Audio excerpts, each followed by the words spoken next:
Good morning, CrossFit Queen Creek. What's going on? It is Friday morning. Getting a little bit of a late start here. I do apologize. Normally I try to do these the day before, but yesterday got a little bit crazy for me. But anyway, let's go ahead and get right to it. So it's Friday morning. It is the 10th of April, and we've got a classic workout for you today. One of the Benchmark ladies. We're going to be doing Annie. But before we get into that, I want to give out some WODify shout outs to the workout yesterday. First off, that was a cooker. That was a really fun one. I very much enjoyed doing that. Kudos to everybody that logged in to WODify and is keeping track of what they are doing, because this was a super fun workout, and we are doing some good strength element work in the beginning, and it's a great way to track your progress by going ahead and logging what you did and then coming through and tracking your time on the Metcons, right? So let's take a look here if we can see this right here. I want to shout out to Ed, Jack, Rich, Andrea, Tony, Lauren, and Jahili. Good job, guys. You guys logged in, got everything going, and then that is showing for our strength portion. And then once we turn around and we're looking at the Metcon, everybody logging it again. And then looks like Janice jumped in on there and got her overall time logged in. So that's awesome. Kudos to you guys. Good job. I'm glad that everybody's starting to log in and really start to take a commitment and keep track of what's going on. So thank you guys.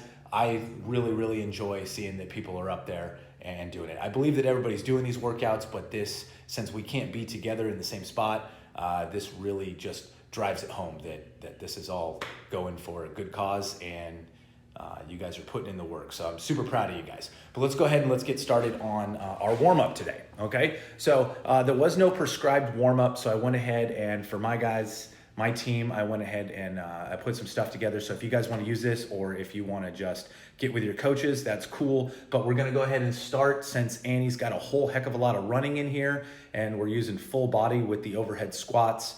I wanted to incorporate a little bit of running warm-up this morning. So we're going to run for 800 meters. Then we're going to come back in and you're going to use those timers. Hopefully you had downloaded already that WOD, the smart WOD timer. I think is really handy dandy. I use it for every workout. But we're going to go through an 8-minute AMRAP. All right. We're going to go through 10 good morning movements. We've all done good mornings before. We're going to go through 10 inchworms. Andrea, that's specifically just for you because I know those are your absolute favorite. And then we're going to go through 10 lunges, and then we're going to go through 10 push to pike.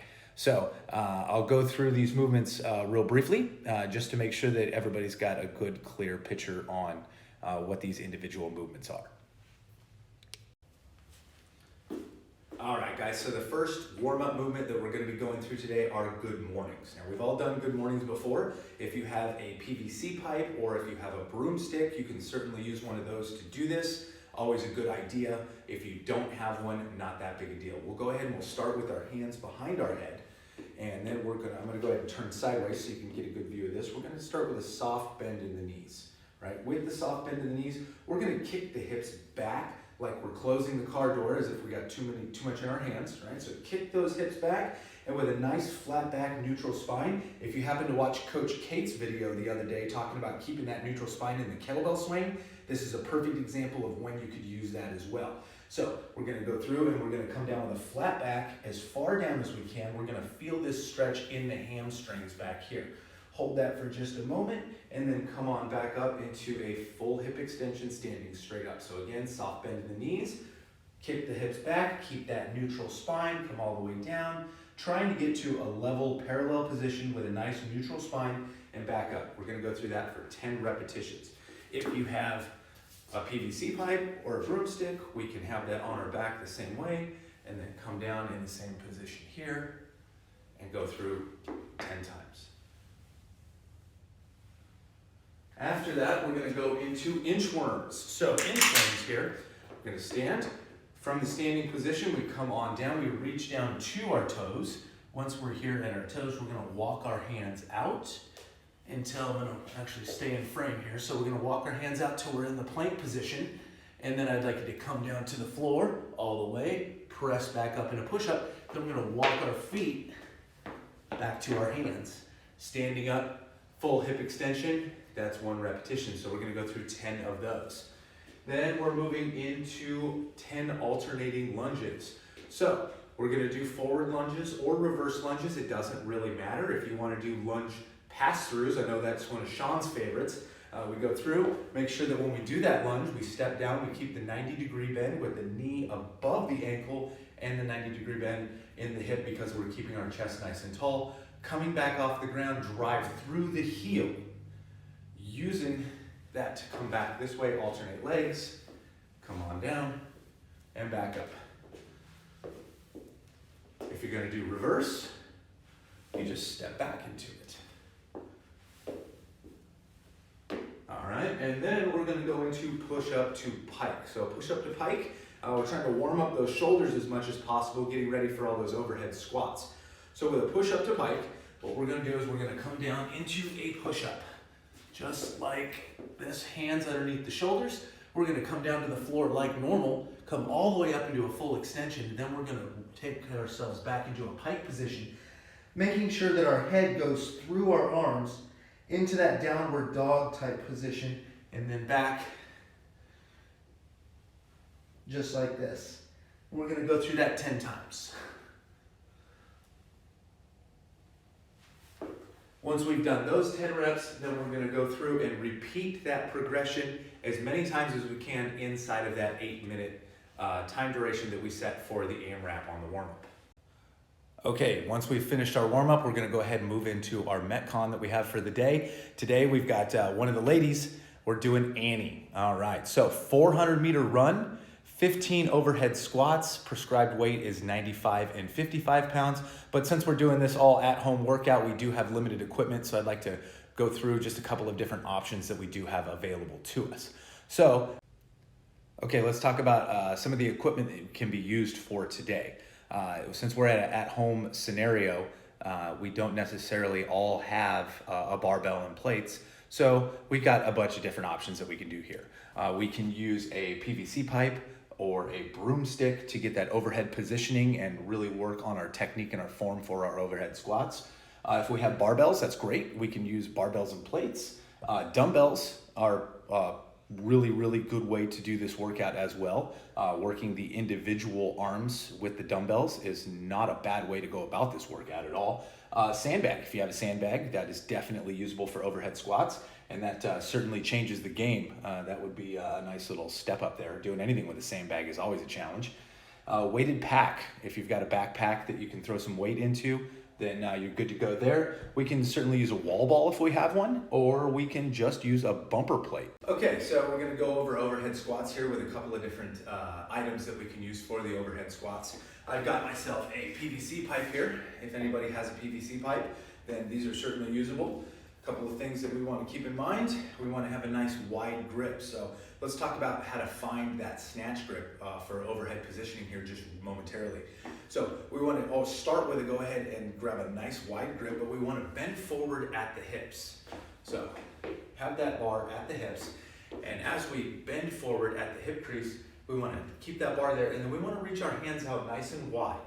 One key part about this, when you're reaching out nice and wide, don't overextend your arms to where you're not able to actually get a full palm grip on the bar. What we want to do is we want to be able to bring those arms in just enough to where we go ahead, and when we find our positioning on that bar, we got a full solid grip on the bar. Most importantly, hook grip. So take those thumbs, bring them in, wrap that hand around, make sure that we're grabbing with both hands. That thumb is locked inside, and we have that hook grip positioning.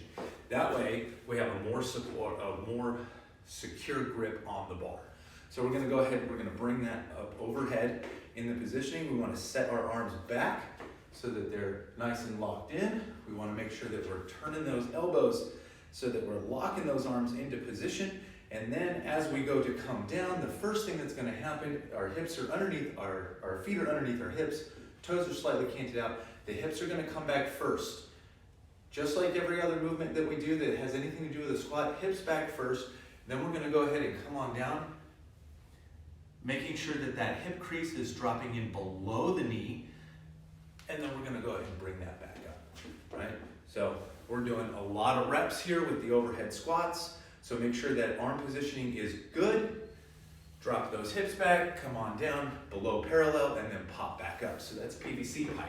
Same goes with a dumbbell, or with a barbell, I apologize. Find that nice grip. Make sure that you're getting that hook grip in there. That way we're securing that bar. Get it up overhead and drop in for those squats. We're gonna go through, we're doing 15 of those every single time in between our runs. So we wanna pick a particular weight that we will have the ability to try to go unbroken. Now, if we don't have a barbell, if we have a weighted bag that we can use, same scenario. Up overhead, we just don't have to worry about the wide grip. Down and back up. You can use that weighted bag. If we have a wall ball available, these work very well as well. So there we go. Down and up, and a plate would work in place of everything as well. So we've got our plate, it's up overhead, dropping in below parallel and back up. So the whole point of this is we're going for time, guys. So again, pick a weight that we can try to get through those 15 overhead squats unbroken, and don't use your 400-meter run as a rest. The whole point of this is to see how fast you can do this. So definitely don't sprint the run, but definitely don't use it as a rest period at all. We've all done this workout before for the most part, so let's see what we can do. Let's see if maybe we can take a second or two off that overall time. That's all I got for you today. Have fun. Check yourself into WODify. Check in with your coaches. If you have any questions, leave comments below. As always, this will be up on YouTube as well, and have fun. Talk to you soon.